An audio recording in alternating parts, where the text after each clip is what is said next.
Okay, so let's talk a little bit about body paragraphs. This is really where you're going to be spending your time proving your point. Body paragraphs are where you defend and prove and support and justify your claim. There's really no rule, even in this essay, that you need to write 3 body paragraphs. Although I do think writing just 2, or those of you who want to try and get away with just 1, I think you're going to find that you are not supporting and proving your claim thoroughly enough. So I'm going to tell you that I'm not putting a standard on the number of body paragraphs, but I think it's really important that you understand that a well-written essay supports and defends the claim completely, thoroughly, 100%. So trying to get away with doing that in 1 body paragraph is going to be pretty tough to do. So, body paragraphs where you drive home and explain your position on the topic. Really make sure the reader understands what you're trying to prove. A good rule of thumb in body paragraphs is that they have a balance of about 80% your language and about 20% direct quotes from a source to help you defend your position. And I'll show you how to do this when we go back to the outline. Each body paragraph should contain 1 idea backed up by textual evidence, so direct quotes, and then also follow that by your own analysis. You can't do what I call quote dropping, where you just kind of puke out information from an outside source. You've got to introduce that, support it, reference it, and explain what it means. It's called ICE, right? Introduce, cite, and explain. Make sure that you're kind of padding that direct quote that came from someone else. So what kinds of things should go into body paragraphs? Well, examples and illustrations, data, facts, statistics, studies, right? That's really important ideas. Take quotes from what other people say about a topic. That's important. Use a story, right? If you could quote a story about something, that would be a great opportunity to kind of show what you're trying to talk about. Define terms also. So if you reference something, especially in this essay, like the term obesity, that's probably something worthy of defining, because I think that how you define obesity would really impact what you're going to be trying to prove about the topic. So there are a couple things you need in order to really write the body paragraphs. The first one is this persuasive essay research. And this is the research you all did from that pro-con article. I've done it from a variety of different articles, actually, and I've taken quotes that all support my claim that running is the most pure sport on earth. So if we go back to my introductory paragraph, here it is. We talked about it before. It's in the prior video. We know that I'm going to write 3 different body paragraphs. I'm going to write how it's pure and it requires no equipment. I'm going to write about how it pays great dividends for mental health in another body paragraph, and I'm going to address the physical health in the 3rd body paragraph. So, body paragraph 1. The first thing you need to do is really make sure that you're transitioning your reader into the ideas you want to prove. So I say running is truly the most natural sport for humans to do. Okay, I'm kind of going back and referencing some of that stuff I had in my bridge information, but I want to also get the readers to continue thinking about how this is such a pure sport. So I followed up with, it has been the same since the dawn of time. Okay, the equipment and desire come factory installed, and all you have to do is let it rip and hang on for the ride. This is a quote I took from a book called Born to Run, about a Mexican tribe in which people run hundreds and hundreds of miles, and they run well into their 90s. I'm not sure it's my best quote though. So if I go back into my research, I may want to take a look and see if there's something in here that fits better. And I don't know, this quote might fit better, right?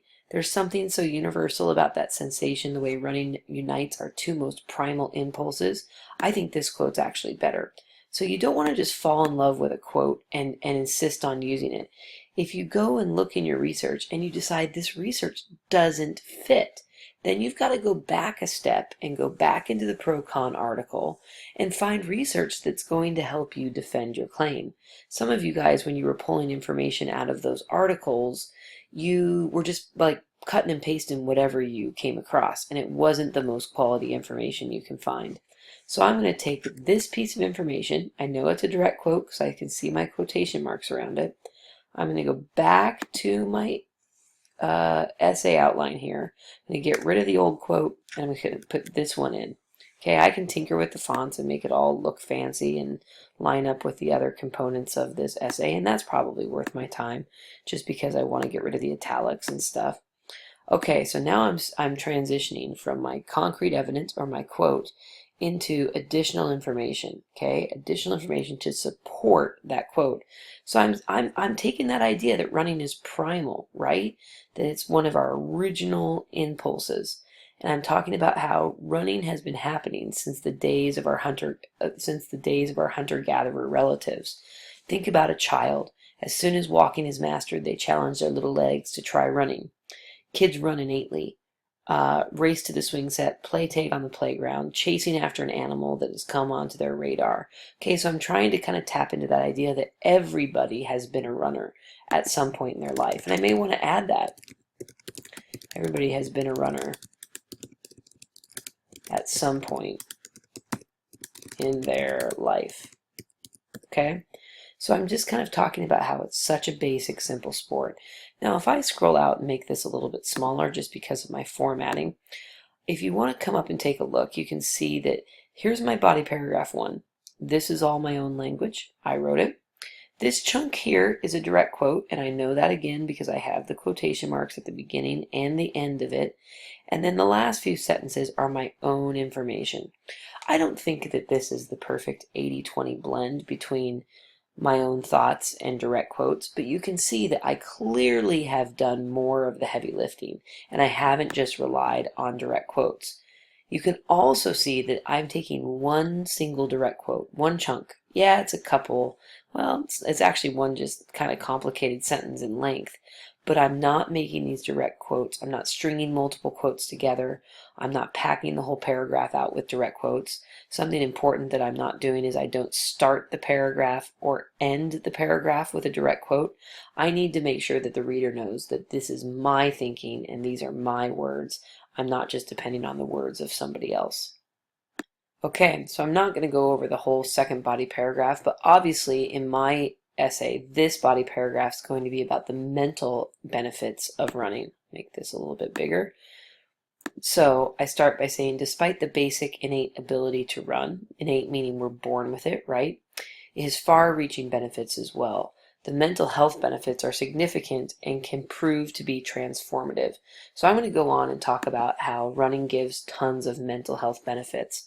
If I go into my research, I'm going to look and see, do I have anything in here? Oh, this might work, right? This might not be a bad quote to use, that running gives back in many ways. Okay, so let's take a look at this quote. I'm going to cut and paste it out of here. I'm going to put it directly into my body paragraph. Okay, running gives back in many ways, from runner's high, better sleep, alone time, grown-up play dates, and giving us ways to feel successful apart from the work grind. Running pays it forward in many aspects of our lives. That's a good quote. I'm not sure it totally makes sense, so I want to spend this additional information enhancing that quote, making sure the reader understands why running is so beneficial, why getting away from the grind of our work lives is so important as adults and as we age for our mental health. So that's the basic structure of body paragraphs. Again, I have an outline here for 3 of them, and I kind of explained that you would write a third one if you need it to really drive home your points, but that adding just unnecessary fluff is not going to impress me. So if that's the case with the third paragraph, skip it. But if you do skip it, make sure that your first and second body paragraphs are really, really fantastic and packed with great information to help you support your claim. The next video, we'll talk about the conclusion.